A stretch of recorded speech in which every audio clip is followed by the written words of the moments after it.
আল্লাহু আকবার বলতেন, একবার লা ইলাহা ইল্লাল্লাহু ওয়াহদাহু লা শারীকা লাহু আশহাদু আন্না মুহাম্মাদান লা শারীকা লাহু, এইভাবে এই কালেমাটা পড়তেন। এর পরপরই একটা আমল আমাদের উপরে জরুরি ধার্য করা হয়েছে রাসূলের পক্ষ থেকে, যে আয়াতুল কুরসি। এই আয়াতুল কুরসি আমলটা আমরা অনেকেই করি, ঠিক না? নামাজের পরপর পড়ি না? যেমন আমাদের মুহতারাম ইমাম হুজুর আমাদেরকে সূরা হাসরের 3টা আয়াত উচ্চারণের সাথে কি জোরে জোরে আমাদেরকে তালিমের মাধ্যমে পড়ালেন। তো এইরকম আমলগুলি কিন্তু আমাদের করতে হবে, এগুলি করা জরুরি। ফজিলত তো অনেক রয়েছে, দুই একটা না শুনলেই নয়। এই আয়াতুল কুরসি যে একবার পাঠ করলো সকালবেলা, সন্ধ্যা পর্যন্ত তাকে কি 70,000 ফেরেশতা গার্ড দিয়ে রাখবে। সুবহানাল্লাহ। আবার যে সন্ধ্যাবেলা পাঠ করলো একবার, আবার সেই সকাল পর্যন্ত তাকে ওই রকম আবার অন্য গ্রুপের 70,000 ফেরেশতা তাকে গার্ড দিয়ে রাখবে। আর একটা কথা তো খুবই জরুরি, যে যদি কেউ এই সূরা বাকারার এই 255 নম্বর আয়াত আয়াতুল কুরসি এটা পাঠ করলো, তাহলে মৃত্যু ছাড়া জান্নাতে যাওয়ার তার আর কোনো বাধাই থাকে না।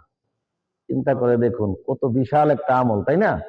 তাহলে আসুন আমরা এই আয়াতুল কুরসিটা পাঠ করতে গিয়ে আমাদের কি সমস্যা হয় কি হয় না, আর সত্যিকার অর্থে আমরা আয়াতুল কুরসি কেন পাঠ করব, এখানে আল্লাহ কি বলেছেন, আল্লাহ কি বলেছেন এবং আমি কেন পাঠ করব, সেই বিষয়টাকে সমন্বয় করার জন্য আমাদের অবশ্যই মাতৃভাষায় বাংলা অর্থ বুঝে অনুধাবন করে পড়া উচিত।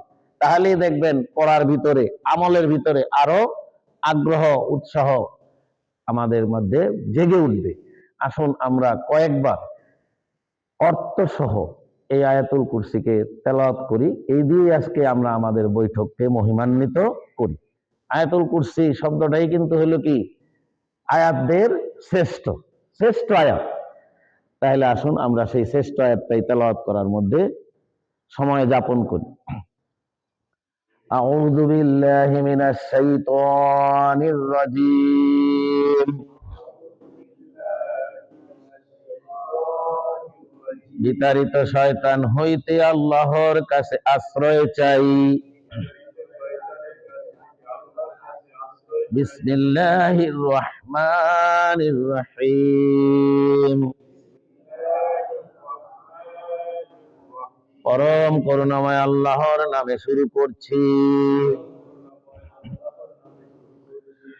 আল্লাহু লা ইলাহা ইল্লাহু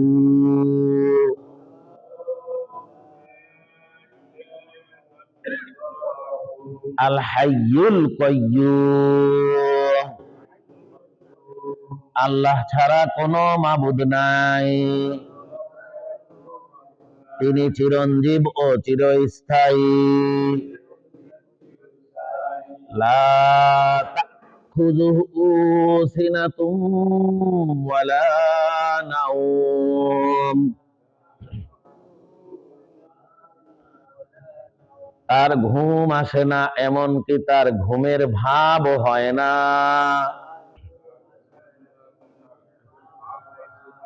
লাহু মা ফিস সামাওয়াতি ওয়া মা ফিল আরদ।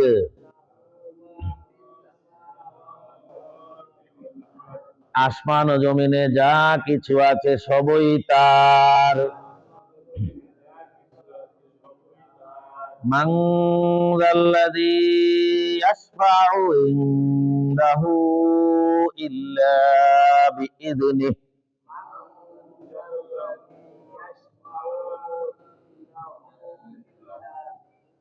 এমন কে আছে যে তার অনুমতি ছাড়া তার কাছে সুপারিশ করবে?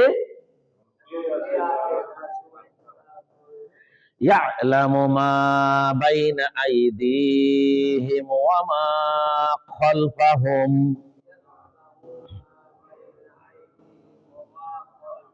মানুষের আগের ও পরের সব কিছুই তিনি জানেন। ওয়ালা ইউহিতুনা বিশাই মিন ইলমিহি ইল্লা বিমা শাআ।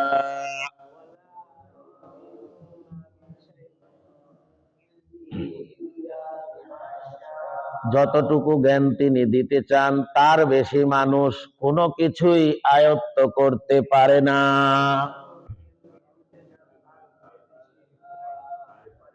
ওয়াসিআ কুরসিয়্যুহুস সামাওয়াতি ওয়াল আরদ। আসমান ও জমিন জুড়িয়াই তার কর্তৃত্ব ও শাসন রহিয়াছে। ওয়ালা ইয়াউদুহু হিফযুহুমা। আর এসবের হেফাজত করতে তিনি মোটেও ক্লান্ত হন না। ওয়াহুয়াল আলিয়্যুল আযীম। বস্তুত তিনিই উন্নত ও মহান। আরেকবার আমরা পড়ি, আল্লাহু লা ইলাহা ইল্লাহু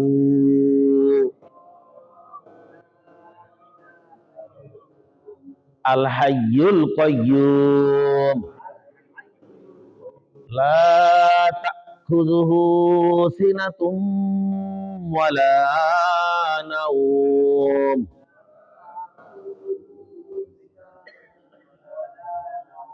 লাহু মা ফিস সামাওয়াতি ওয়া মা ফিল আরদ।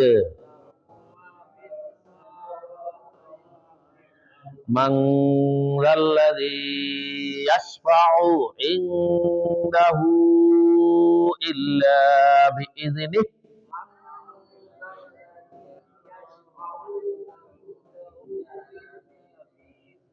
ইয়া'লামু মা বাইনা আইদিহিম ওয়া মা খালফাহুম ওয়া লা ইউহীতুনা বিশাইইন মিন ইলমিহি ইল্লা বিমা শাআ।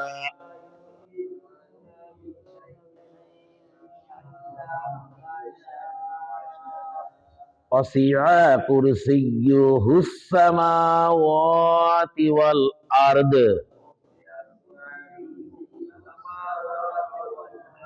ওয়ালা ইয়াউদুহু হিফযুহুমা